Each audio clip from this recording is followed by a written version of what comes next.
Hey everyone, it's Lars here, and welcome back to Virtual Paddock. Today with part 3 of the history of the Porsche 911. But today, I want to start with a bit of an excursion.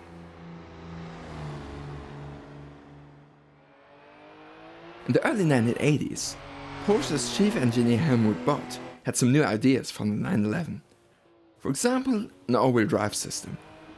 And at around the same time, Group B rallying was established, which was a perfect opportunity for development. So Bott went to the CEO Peter Werner Schutz, got the green light, and at the 1983 Frankfurt Motor Show, Porsche presented the concept car Group B.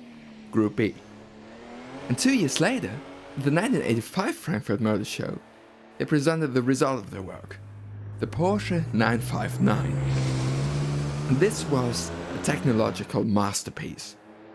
Powered by a twin-turbocharged 2.8-liter flat six, producing 450 horsepower.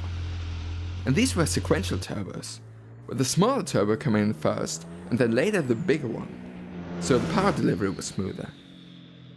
It also had a complex four-wheel drive system known as PSK, Porsche Steuerkupplung, which will adjust the torque distribution between the front and rear based on the amount of grip, how much slip you had, the road surface, and many other variables. Plus, it was the first car to feature tire pressure sensors. Basically, it was the most advanced car ever made up to that point. However, there was one problem. It was originally intended to be a 1986 model, but several issues delayed production by more than a year. By then, Group B was dead. The 959 did go rallying though. For example, the Paris-Dakar rally, which it actually won in 1986. And there was a road racing version as well called the 961, which in 1986 even scored a class win at the 24 Hours of Le Mans. But back to the road version of the 959. Let's go for a drive.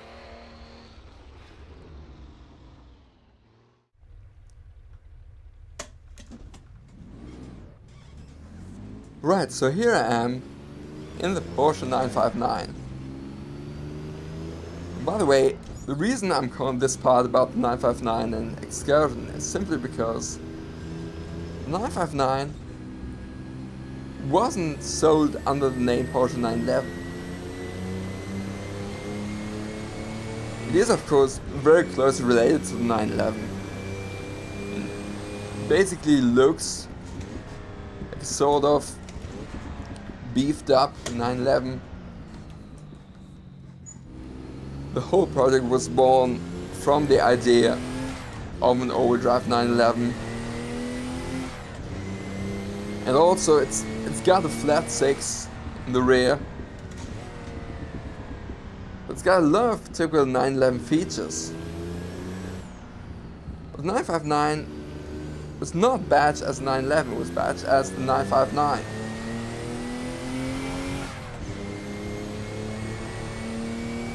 And also, if you look at it closely, and you compare it to the 911s that were built at the same time as this.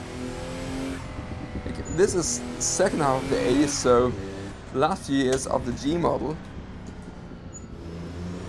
And the 959 doesn't look like a G model 911 at all.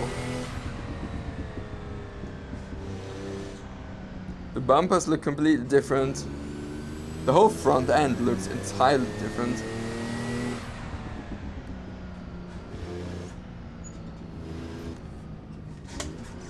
And also, the engine, the 959, was 2.85 liters. And was actually more closely related to that in the 956, Porsche's Group C car.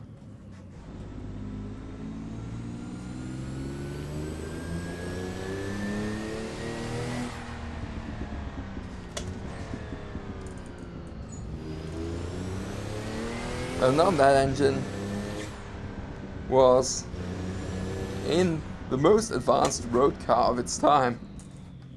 Like, in addition to the things that I already mentioned earlier, like the complexity of the all-wheel drive system,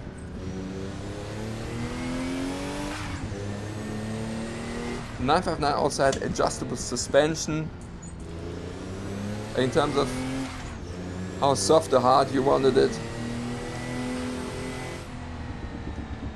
It had adjustable ride height from the cockpit.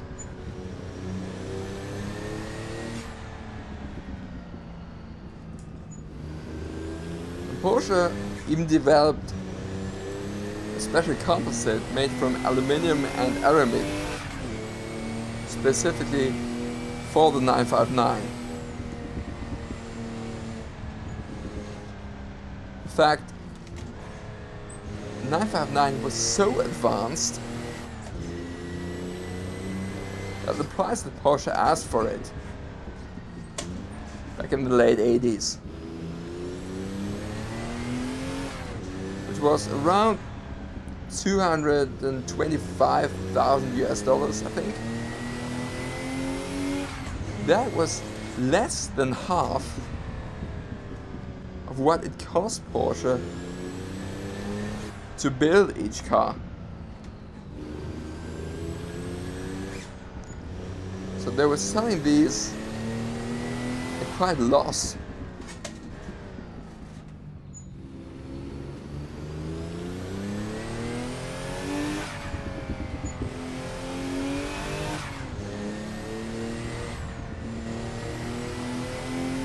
And by the way, it wasn't only the most advanced car at the time it came out, but also the fastest. The top speed of this version, because there were two versions, the top speed of this version was, I think, 317 kilometers an hour. There are two versions. But this is the more common one, known as the 959 Comfort. There was also the 959 Sport, which didn't have a stereo, didn't have back seats. It also didn't have a passenger side mirror. This is the easiest way to tell them apart. And that version was called the 959 Sport.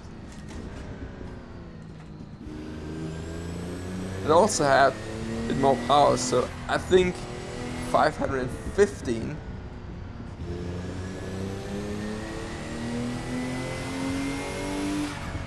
But typically,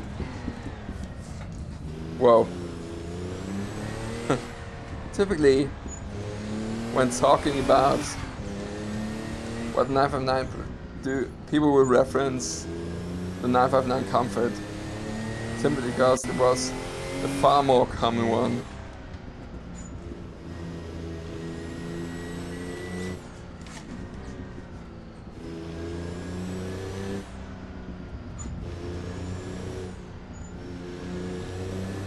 So 959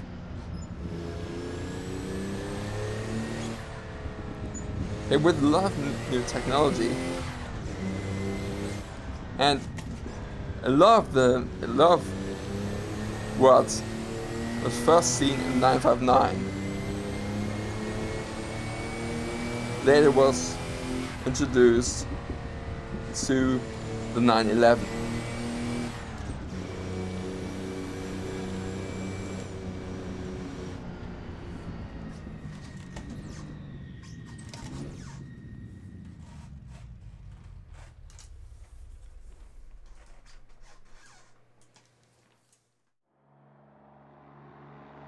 In the late 80s, Porsche wasn't doing too well. Sales were dropping and the 911 was really showing its age now. So they decided to pretty much completely renew it. And the result was presented in 1989 with the 911's third generation, the 964. This is where the significance of the 959 shows. because now they could use a lot of technology they had first developed for the 959. For example, the first 964 model they presented was the Carrera 4 with 4-wheel drive. And generally, driving comfort played a much bigger role now with the 964. First 911 with power steering and ABS. There was an automatic available called the Tiptronic. The suspension was all new.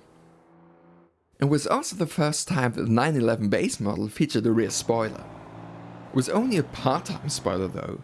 The rear grille would deploy as a spoiler at speeds above 80 kph. The engine in the Carrera had now grown to 3.6 liters with 250 horsepower, whereas the 964 Turbo kept the 3.3 from 930, but with 320 horsepower now. They did upgrade it to a 3.6 with 360 horsepower for 1994, but those are very rare because 1994 was already the last model year for the 964. Now on the racetrack, one of the 964's main rivals was the 964, because back in 1986, Porsche had established its own one-make series with the Porsche 944 Turbo Cup. And from 1990, this became the Porsche Carrera Cup, where they switched to the 911, specifically the Porsche 964 Cup. And let's take it on track.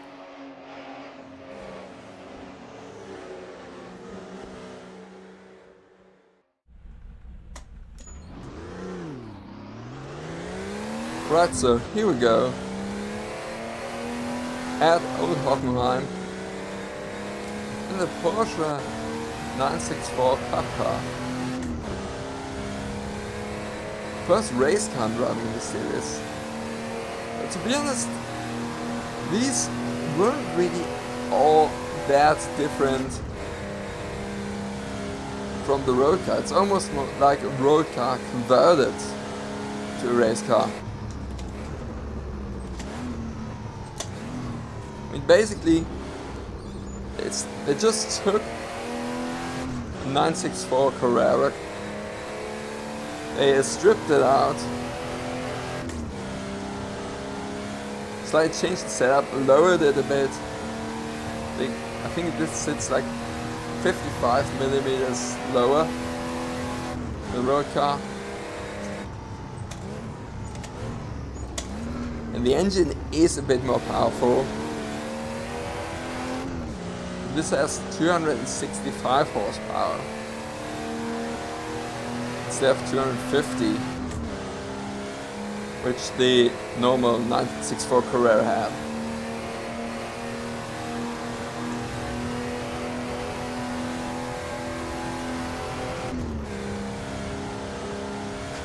And interestingly, unlike the Porsche Cup cars today,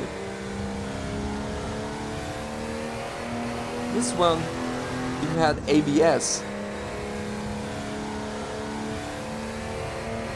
Again, that's also because they basically took these from the standard production line, as they had also done with the 944 Turbo Cup.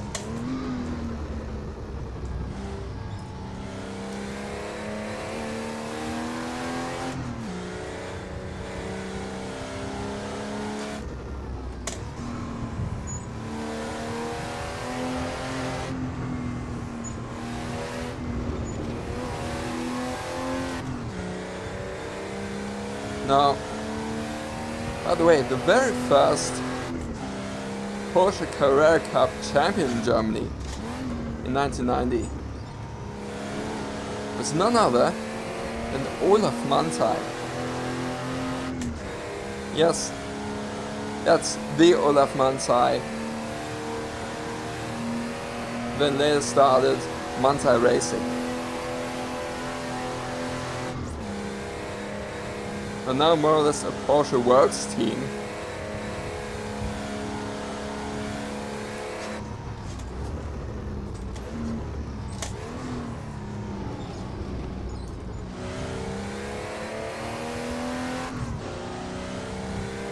And also a few other well-known names were there in the first few years, like Uwe Alzen, Roland Asch, Ernst Schneider.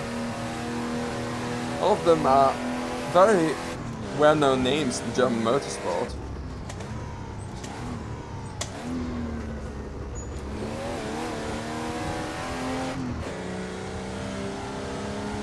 The Porsche Cup has always been a great platform for drivers to make a name for themselves.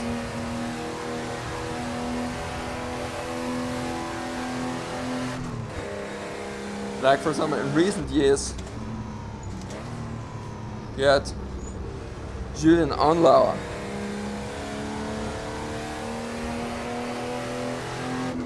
who was Porsche Carrera Cup Deutschland champion, who was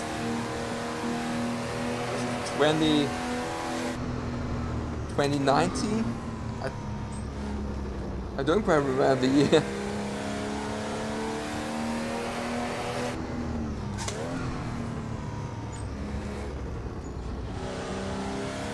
Basically nowadays, if you wanna become a Porsche Works driver,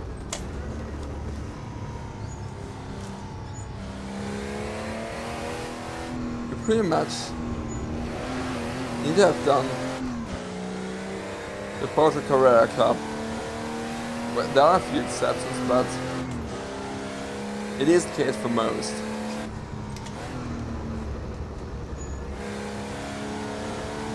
And this is the car that started it all with the Porsche Carrera Cup.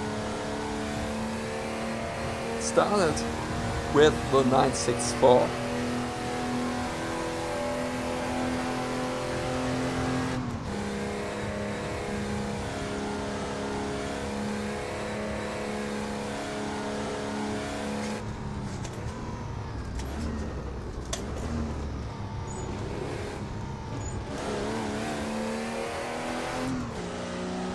It's always been about really.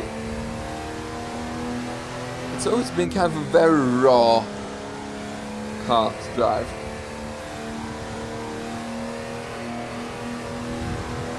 This, of course, doesn't really have any downforce.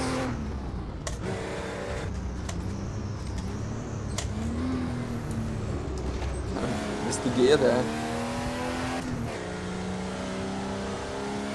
You don't have a downforce in this one, so easy to lose the backhand if you throw it around too much.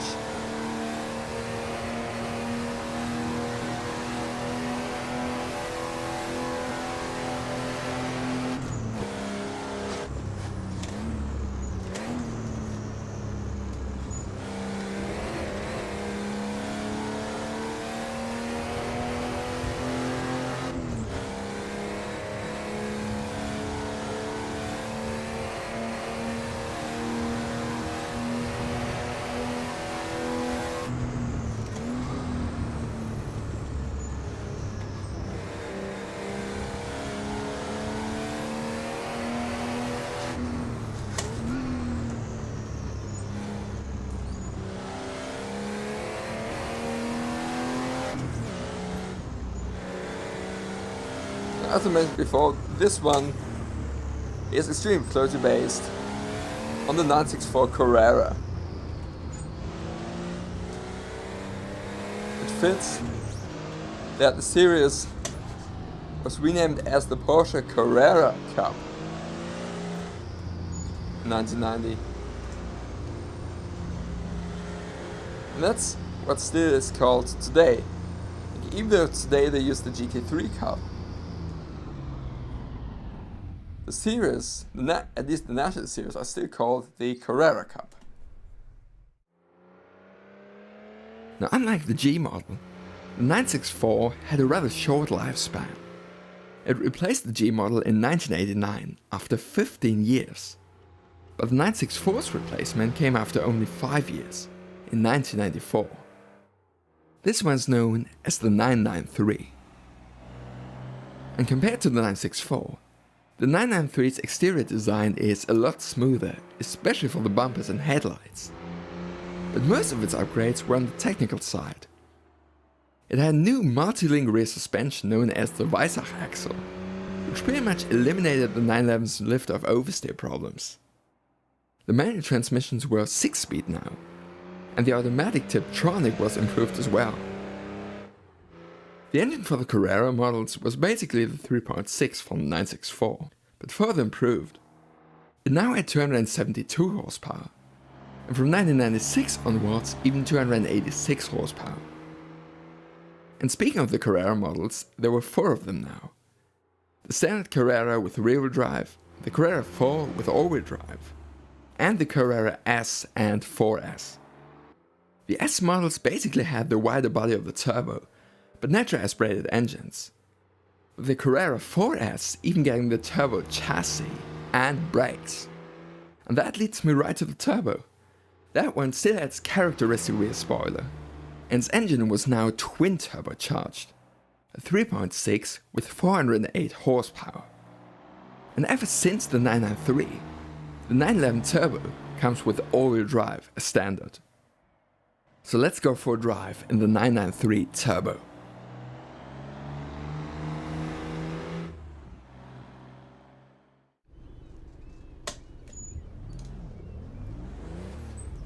Right, so driving the 993 generation 911 Turbo.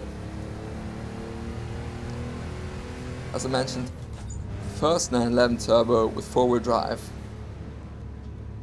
And generally this was only second generation of 911 for which 4-wheel drive was even available. But interestingly, 4-wheel drive on the 993 was different from that on the 964. And that was again different from how it worked in the 959. Because in the 959 Porsche had used their PSG, Porsche Steuerkupplung, which was very technologically advanced. It turned out to be too expensive to put into a mass production car like the 911.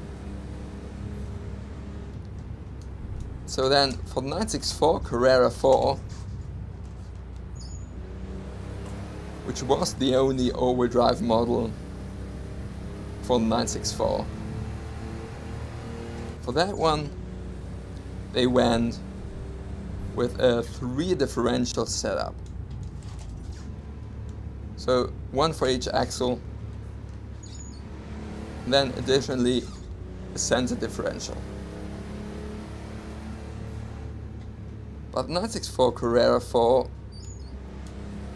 turned out not to be that popular,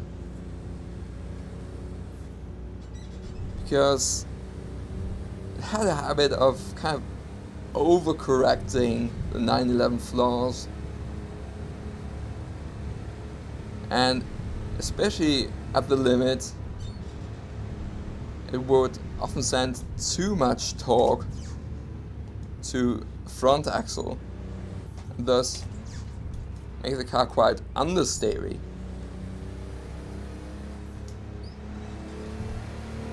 So then for 993 Porsche replaced the center differential with a viscous coupling unit,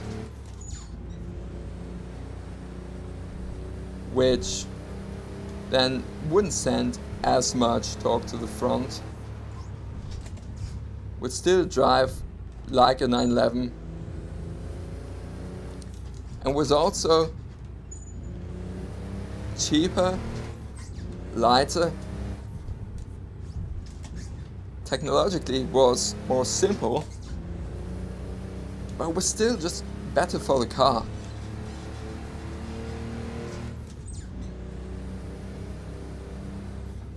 And the 993 turned out to be, for many, the ultimate 911. It's generally considered extremely reliable. It's the last 911 with a classic design. It's the last air-cooled 911.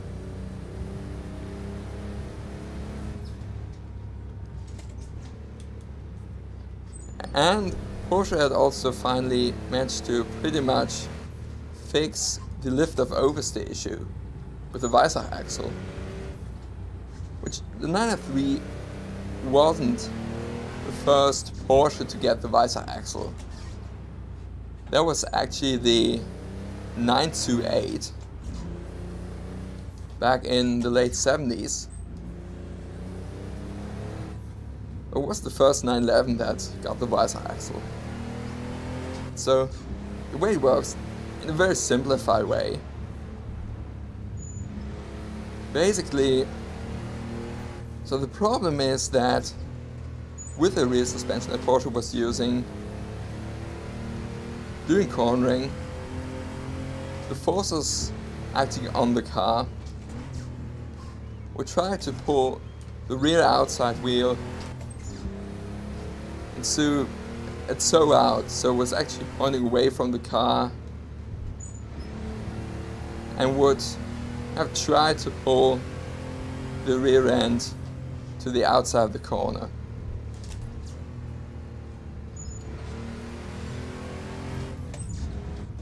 It was even worse if you lifted off the throttle during cornering.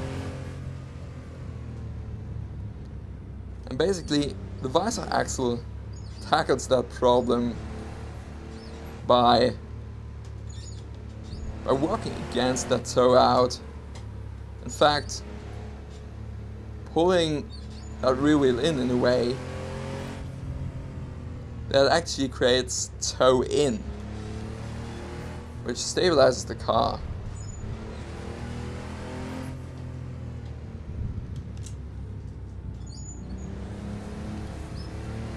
As you can see, while it generally tackles the lift of oversteer problem,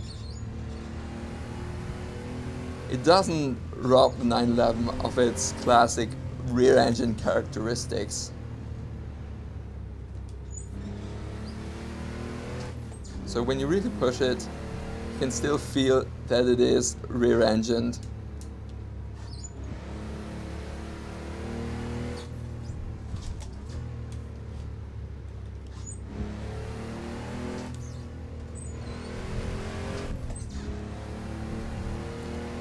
You still need to be careful with that rear end.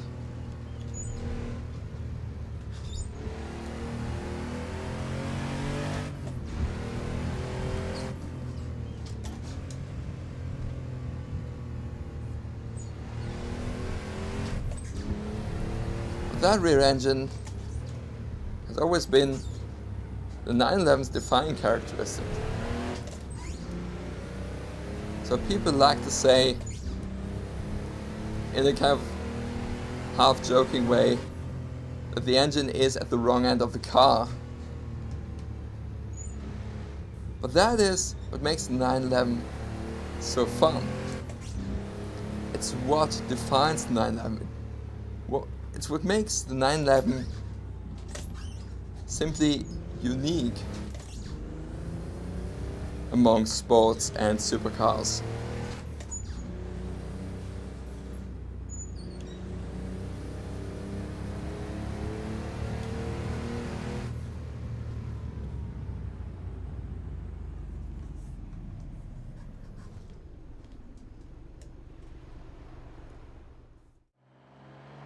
Now overall, the 993 is commonly viewed as the best of the classic 911 generations.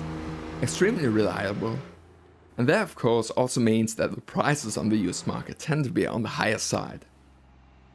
It also marked the end of an era for the 911, and the changes that came with its successor are without a doubt the biggest changes in the history of the 911. But more about that in part 4. And for now, thanks for watching, I hope you enjoyed this video. So, till next time, use the downforce, and see you soon.